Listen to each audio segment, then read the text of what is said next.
the summoner spells and runes, everything appears to also be the same. So it's all par for the course. We've been here before. Wouldn't that be something? They're like, oh yeah, the issue was we had Phase Rush Orianna when we should have brought Airy Orianna, so yeah. What if it's not even that? What if it's something even more minor, like, oh yeah, not Kabe, because he was on the winning team. Cody had 2 adaptive force instead of adaptive force plus attack speed. That's the change. Minor rune stat change. Okay. Well, knowing that we are in this environment again, let's just talk about how Game 1 played out and maybe where 100 Thieves is coming from in wanting to run this back. In Game 1, their duo lane lost a little bit. Meteos did red, immediately ganked mid, so that's already a change. He doesn't care about burning Bjergsen's flash because maybe he just assumes that they're not going to play around mid lane whatsoever.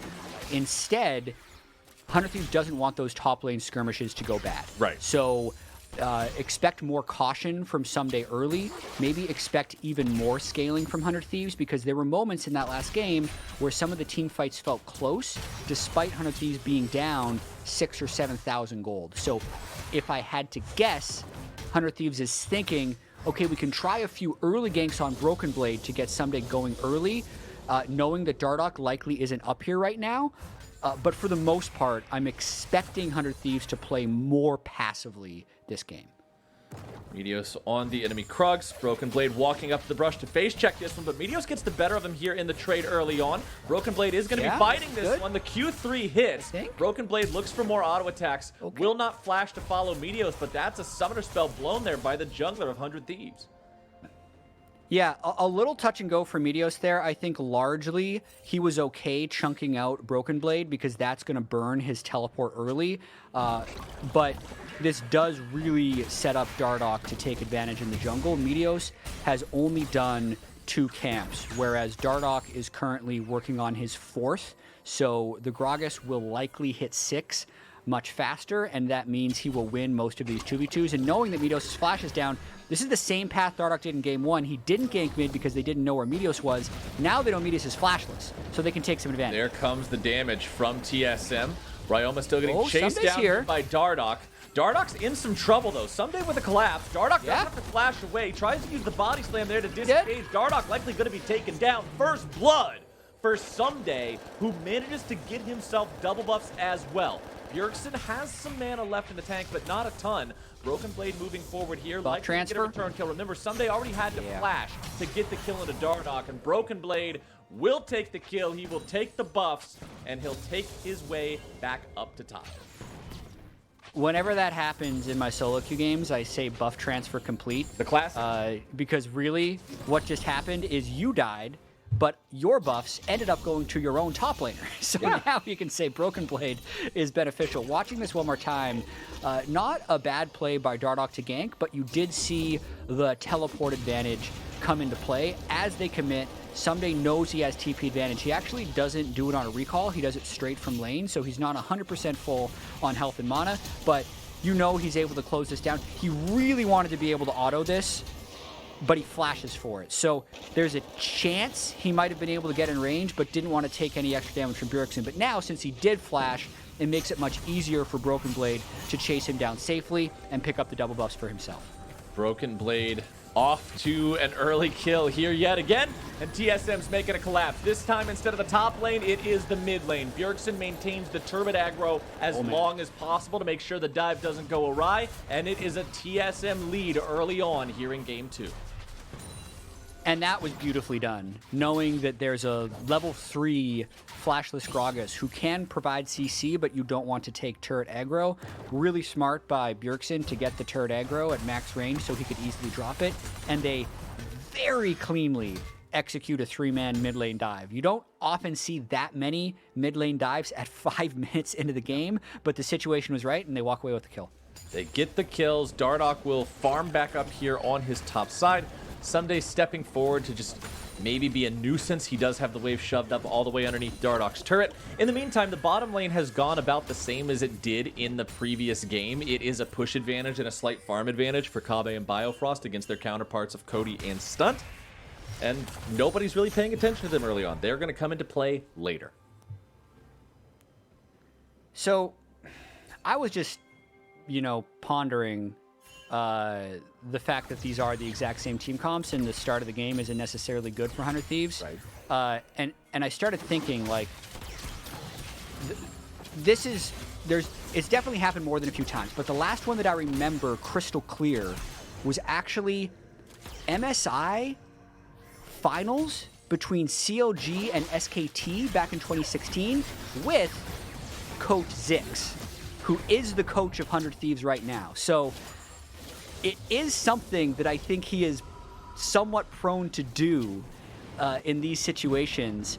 Because normally speaking, like, I generally hate doing exactly the same picks and bans, but it does take a huge amount of confidence to think that, hey, there is nothing that can be improved upon based on what we learned from that game in the draft, and it is really 100% down to just the play, like the message that potentially sends. Because we're in this game right now where, sure, Someday did pick up a kill. He's got an earlier Bramble Best. Broken Blade didn't start 2-0.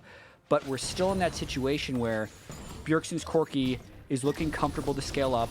Ryoma's Orianna looks vulnerable, and bot pressure turned into a Drake. So it's still looking like right now TSM has an advantage. We're going to have to see how it plays out, but I just had to bring up that memory of the last identical pick ban after game one loss that I remember was the same coach that we're seeing here in this. Yeah, when it's the same coach, I mean, the mind is still working, right? The gears are turning. He's thinking that he's got the strategy down, and it just needs to be executed properly. One thing I do want to point out, a difference between the first two games here, there was no Cloud Drake taken in game number one. It was Infernal and Ocean were the first two, into a Mountain Soul. Cloud Drake is the first Drake here this time around. TSM will pick that one up, so that's reduced ultimate cooldowns.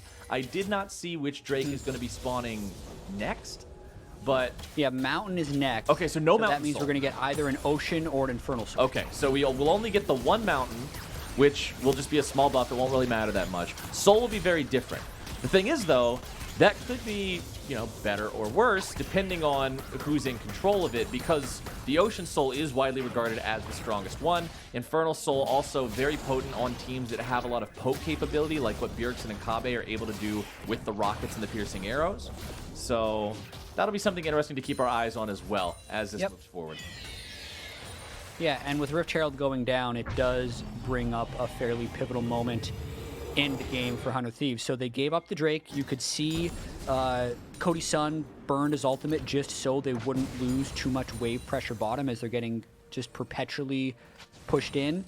If Meteos can get off a successful gank and drop a Rift Herald that can actually kill a turret, I think that's the early game gold injection that 100 Thieves is going to be looking for. If he instead just goes into a lane, drops it, and gets the single 2-plate charge, I don't think that's going to be enough. So I think 100 Thieves is really going to try hard to set up a gank in order to get the Herald down. Well, it is an improvement over game one for 100 Thieves to even have the Herald to begin with.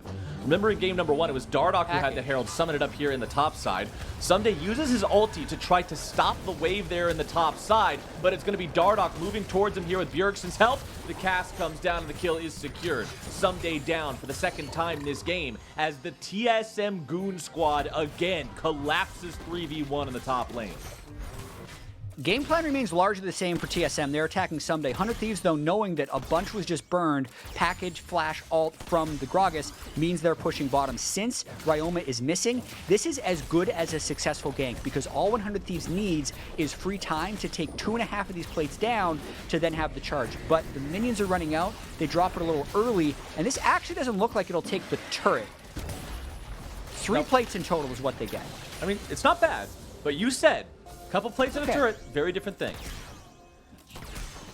And I think 100 Thieves, in terms of things that have gone better since game one, the kills have gone to Dardoch's Gragas instead of Bjergsen's Corki, and Gragas doesn't scale nearly as well as Corki into the late game, so I think 100 Thieves will be grateful for that. Meteos hanging around this mid lane, not going to find an opportunity to make a move onto Bjergsen there, who can honestly just continue farming up from range. Ryoma does have a CS lead over Bjergsen's Corki, so that is something 100 Thieves have going for him. You talked about 100 Thieves wanting to play this slow, wanting to scale up and get to the point where they can not be 7,000 gold behind when those Ornn items come online and that big team fight power is there. Well, things are going okay here right now. They're not even 1,000 gold down. They've got even farm in the bottom and top lanes. Slight farm lead there in the mid lane. Things seem to be progressing at an okay pace for 100 Thieves. Yeah, things are stable, and that is mostly what we expected 100 Thieves to try and do coming into this game, and they're hoping to get to 25 or 30-minute team fights without large gold deficits. The risk here is this upcoming Drake. Whoever gets the right initiation could actually take a large reward afterwards, and I wonder if 100 Thieves is going to be looking to pound. Talking about the initiation, there you go. Biofrost face checking the Tri-Brush. Damage coming out onto both sides. Stasis from Dardoch going to keep him alive. Thick Skin goes out. Meteos down to 1 HP. Barely going to get himself away. Someday now tanking up there on the front line. Stunt is cut down. Broken Blade still looking to find even more. Cody Sun's got no mana, but Ryoma has come in and has a massive flank there with a Shockwave to kill too. Broken Blade underneath the turret trying to find the kill onto Cody. He'll likely be killed here, but will he get Cody on the way out? Get him! No, he will not. Ryoma, a killing spree, and 3 kills under his belt. Kobbe steps back up into the lane to finish Cody off, and it is an absolute bloodbath. 100 Thieves actually decides to go for that initiation, but the end result is largely positive, with Ryoma picking up 3 kills throughout the duration of that fight. So many really close calls at the start of that one. Meteos flashing out with sub 100 health, and Broken Blade, who if he would have flashed earlier, actually would have just killed Cody Sun, but because he saved his flash, hoping to kill him without, bought enough time for Ryoma to move down and eventually pick up the kill. Now with everyone respawning, since there were 3 down on both sides, they might just keep fighting. And let's not forget that Meteos walked away from that fight with what I'm pretty sure was single-digit HP. I'm really surprised he didn't die there and give an extra kill over to TSM. Bjergsen does need to collect this blue buff here to make sure that he's got mana if there is going to be a fight breaking out, but TSM seems to not be moving to this, at least immediately. Stunt, Cody, and Meteos all on the Drake. Ryoma here as well. TSM decide just to surrender this one. Last game did start off with 1 Drake for each side. This one will be the same. And here he comes. Jat, the Therapy Dragon, takes to the Rift. Everything turns all rainy and peaceful, and there's flowers everywhere. Lo-fi hip-hop beats to gank lanes and relax to. It is time for people to have a good time on Summoner's Rift. But of course, you're only going to be having a good time if you get to Soul, because if you're up against Ocean Soul, it makes team fights so hard. Yep, do your best not to tilt, Soul. This could also be first turret coming down for 100 Thieves. The last plate is going to fall in about 10 seconds. If they get it down beforehand, they'll get even more extra gold. You can see 237 per individual, so a big injection of gold. And Captain Flowers, the salty run back, it's working, is way less salty right now. This is the intelligent run back. This is the logical run back so far by 100 Thieves. Like, thinking about how close some of those fights were in game 1, sure, they've attacked Someday. Someday's kept his CS up, and the big difference is that Ryoma's picked up those 3 kills and can move towards a powerful point, and we don't see Bjergsen sitting on a 4-kill Corki at this exact moment. So 100 Thieves with 1 Drake in tow, basically even gold, and a fed mid laner, might actually be feeling pretty good right about now. All right, 100 Thieves. This is your chance to show that Zix was right. The draft works. The team can make this sing. They're in a really good spot here. Dead even gold. 15 minutes into the game. Broken Blade coming in from the flank. Stunt is the target here for them, but Broken Blade is going to be collapsed on by multiple members here of 100 Thieves. Bjergsen going to grab the kill on Cody Sun, but it's already 1 down on TSM as well. Stunt's there in the middle. Ryoma's able to grab a double. The kid in the mid lane for 100 Thieves is dropping bodies all over the Rift here in game 2. Meteos over the wall looking to grab some damage onto Dardoch, who does keep himself alive, as Bjergsen and Kobbe manage to pick themselves up another kill. That is going to be a 2 for 2 at the end of the day here in the top side. and TSM walks back to mid. Whew, we got a mid lane battle here. The initiation there was really awkward. I think Broken Blade was looking for a flank, but ended up getting collapsed on early, and he just, quite honestly, got bursted down before he could have any real influence on that fight, and Ryoma was sure to make that happen with the Shockwave. You can see he's also kind of shortcutting towards Deathcap because the Ornn upgrade is going to come through later. But yeah, watch the start of this fight. Look way up above Meteos. Broken Blade ults in, but it's an immediate turn for the rest of the team. So Cody gets caught on one side, Broken Blade gets caught on the other, but since Biofrost was trying to move in for a save, he ends up getting chunked out too, which leads to the double kill. And then right here, I think the rest of the 100 Thieves wasn't on the same page as Stunt, probably didn't have cooldowns to follow up with that Nautilus hook, so he ends up feeding a kill back over to make it 2 kills for both mid laners. Mid laners popping off makes for a fun game of League of Legends to watch. Ryoma has hit some good shockwaves here in the past couple of fights. 5-1-1 on this Orianna, working towards that Rabadon's death cap. I'm sure someday he's going to want to upgrade that as soon as he hits level 14 and can do so. Bjergsen, though, 2-0-3 here on the Corki. We know that this guy has carried TSM to multiple championships in the past. He's always the guy the team has relied on. We'll see if he can put down the damage here in this game 2 against 100 Thieves. Second Rift Herald summoned up in the top side. Shelly rams her face into that tier 1 turret. It's taken down, and now they're going to see if they can get the second charge off here onto the tier 2. Shelly will step up, look to take that one. Her eyeball doesn't show up in time, and she will get the charge. 400 gold lead for 100 Thieves. Not a super successful Shelly. It was more about the fight that we saw. I'm actually pretty surprised they didn't just save that for a little bit longer, use it mid lane, and try and get better control over this next Ocean Drake. The more important thing, I think, to focus on now is just item completions. Ryoma is huge. Yeah. Deathcap Ludens already completed well before Someday can even upgrade with ornaments, since he needs level 14 before he can start upgrading his own teammates' items. Stunt is level 7. It doesn't have Stone Plate yet, so it's like we got one Mega Fed dude. We got one really, really weak support, who's also, by the way, a guy who needs to help with the initiation. So really pivotal who ends up getting picked off. And I mean, actually, TSM's giving this up.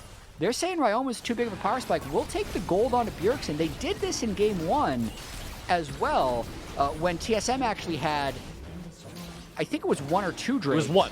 And it was the first Drake over to 100 Thieves. Yes. But this time, I think it's a little bit more questionable, but I think it does speak to that TSM might not think they can win team fights right now. And they want to get 2 items on Bjergsen as well before they opt in for these fights. Because, yeah, at this point, 1 Ryoma Shockwave would have just slingshot 100 Thieves ahead. Here, they're just trading an Ocean Drake for some more gold onto Bjergsen. And I like that trade, because unless you're going for a we need to rush 4 Drakes for the soul at 24 minutes win condition, the first 2 don't matter, really. The individual Drake buffs are pretty small. They're not going to put any sort of immediate pressure on you. If you're TSM, you're okay with giving that up. Now, after those 2 are gone, 3 and 4, they're a lot more important. So I don't expect to see TSM give these away for free like that moving forward. However, I don't expect TSM to probably be in the same situation like what you're describing right now, where Ryoma is the guy on the map that matters more than any of the other 9 players. Yeah, absolutely. And there's no rush for 100 Thieves. Mm-hmm. And there's definitely been a few fights where they saw the right opportunity to engage. By no means should they not engage fights, but they should know they don't need to. So like right now, good time to run away. TSM's burning ults, and that just whoa, stunt. Good thing that didn't land.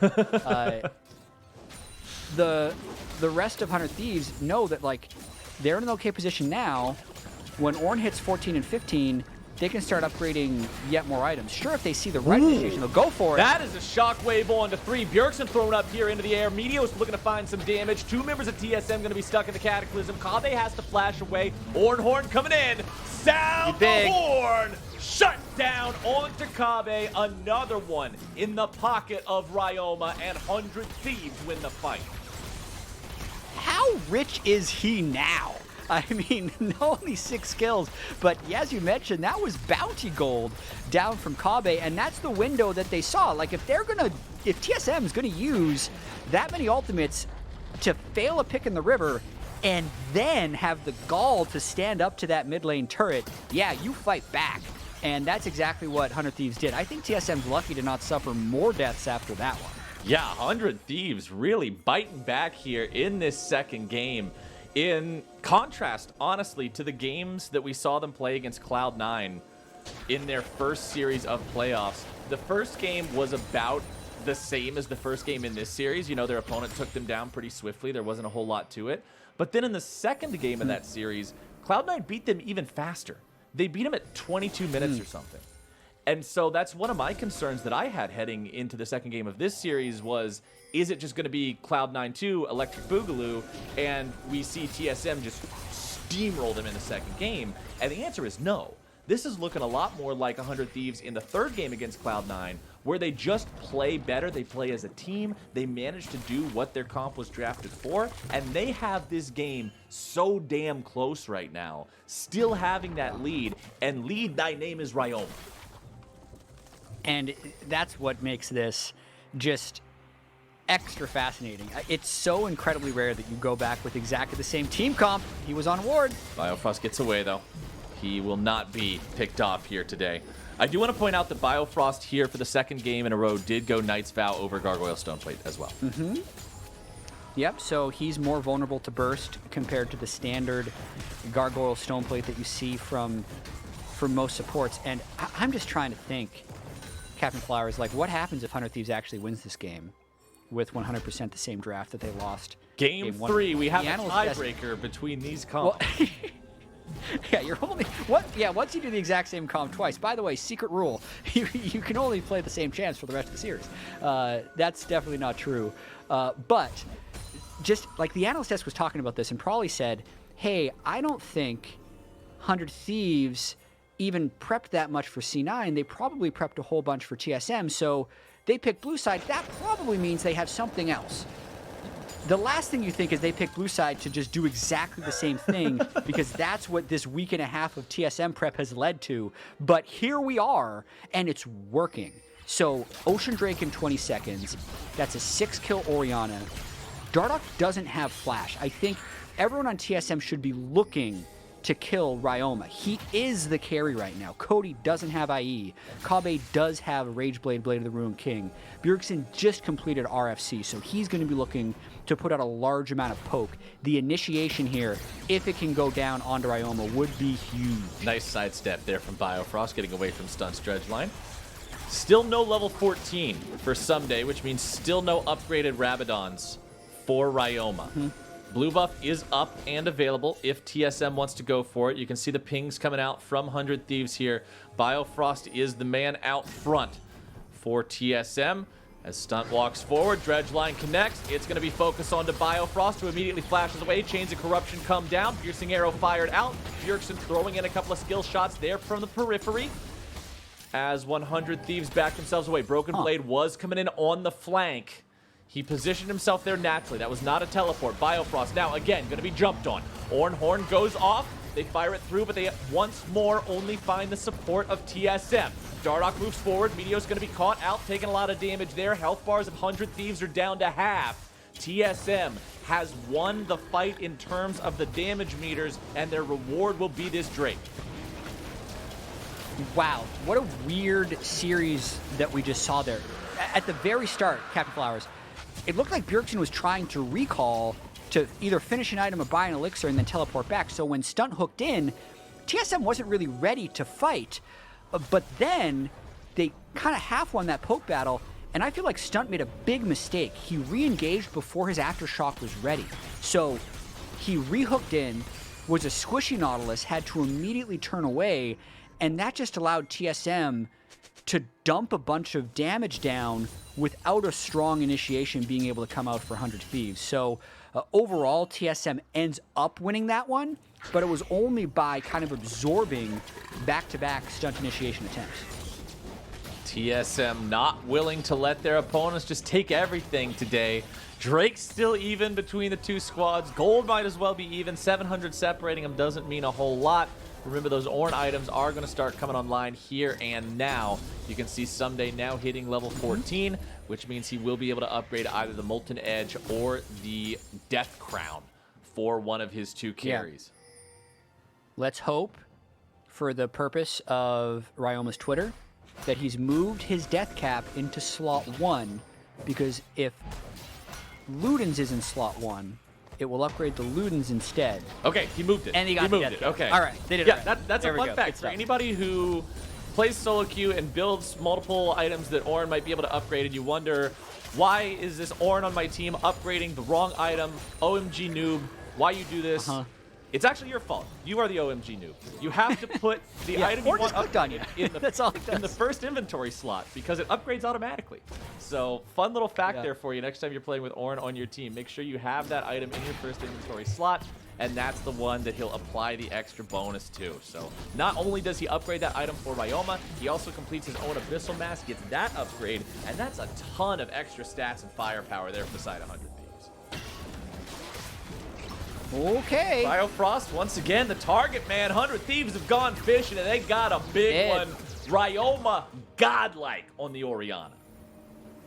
I mean, that's a flashless Tom Kench just kind of meandering around the mid lane. If the team's not willing to back him up, he can't be there. So Stunt didn't even land that hook. They just knew they needed to send bodies at him, and they get that kill to set up this push in mid lane now. 5 men strong, pushing down the tier 2. They managed to grab that one. A little bit of chip damage through the barrel rolled out by Dardoch, as 100 Thieves still staying in the top side of the TSM jungle. Stunt with a flash, is able to find his way on a broken blade. That's going to be a big pick there for 100 Thieves. Nice moves from Stunt. All right, that's now big team fight power dead, and either 100 Thieves just keeps going into fog, looking for more picks like this, hoping they can still land a Shockwave or a Cataclysm, or they just start the Baron. Little by little, they're kind of chipping away at TSM, who is completely on the back foot now. TSM, man, they're just, it seems like 100 Thieves has completely swapped how the game looked in game number 1. I applauded TSM for being the team that was constantly looking for things, being the team that seemed like they wanted to be in the driver's seat in the first game, and now 100 Thieves just feels more proactive here in this second one. It's like that first game was just practice for the comp, and they're saying, no, we know what we're supposed to do now. We'll show you what we actually came here to do. Yeah, I mean, you have enough confidence that your team composition can win. You're putting... The amount of flame you get if you do the exact same comp and lose twice in a row, a lot of times that's just not worth it. But the confidence that it requires to run it back like this and then show success has to kind of be commended for Zix and 100 Thieves if they can end up closing this one out. I'm a little surprised they recalled after that pick onto Broken Blade, because they've kind of allowed everything to reset, and now they have a flashless Nautilus. So TSM is going to cautiously try and get some of this vision back. Another hook, though. We're talking about caution, and Dardoch is getting hooked. He goes into the stasis and flashes away, but now Meteos is providing the Cataclysm there so the rest of the damage can come through. A good devour from Biofrost makes sure Dardoch doesn't die to the bullet time, but 100 Thieves just keep looking for these picks. And a bit of a worry I have is that Ryoma hasn't used Shockwave in a while. I feel like he's being too precious with it. Knowing how fed he is, knowing how much of the team's gold he has, it's like he needs to land this perfect Shockwave, but really he can just use it for damage, because anyone he hits will die. Gotta use it if they want to win this game. So sometimes you don't even need it when you can use 2 basic abilities and half chunk the enemy mid laner. Bjergsen loses 50% HP there. Ocean Drake is alive here for either side. This would be Drake number 3. Assist pings coming out from the side of 100 Thieves towards the top side of that river there, saying this is where TSM wants to fight. Broken Blade could go in over the wall if TSM decides to fight for it. Drake down to 2,000 HP. Dardoch looking to potentially contest. He's going to be locked down. Biofrost with the Devour, keeping him safe. Stunt now going to be jumped on by Broken Blade as Biofrost uses the thick skin to stay alive.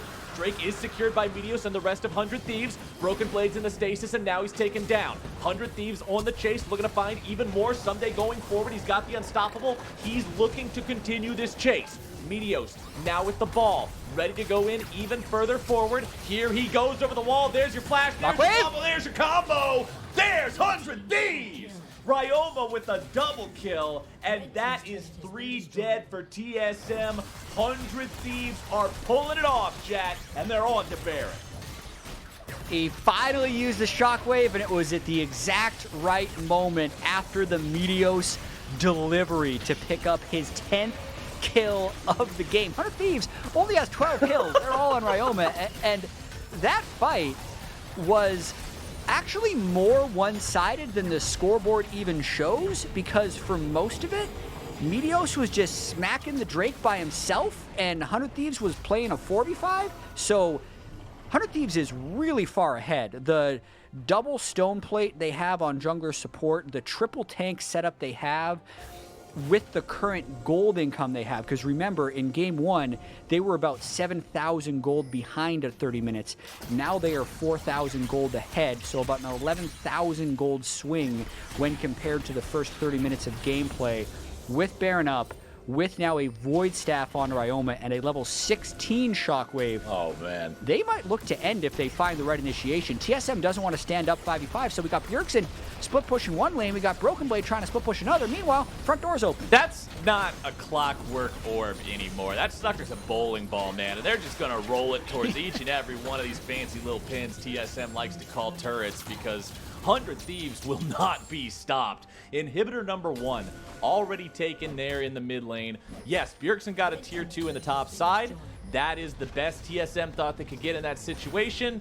But the 100 Thieves War Machine will not stop pressing forward just because they took one inhibitor. They're going to just They're going for a fight right now. Broken Blade is at half HP. TSM just Tom Conchel.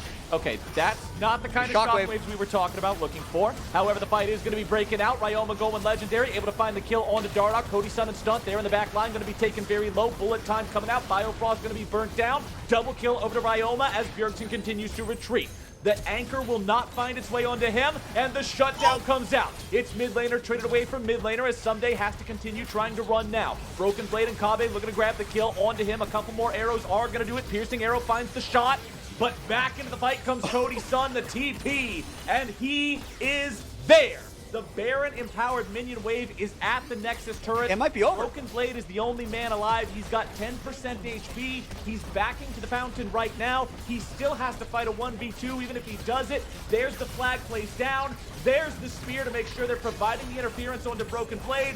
One more slap will do it, and 100 Thieves, the salty run back, runs it straight into the TSM Nexus, and that ties this series up. So that's how we're doing it, apparently.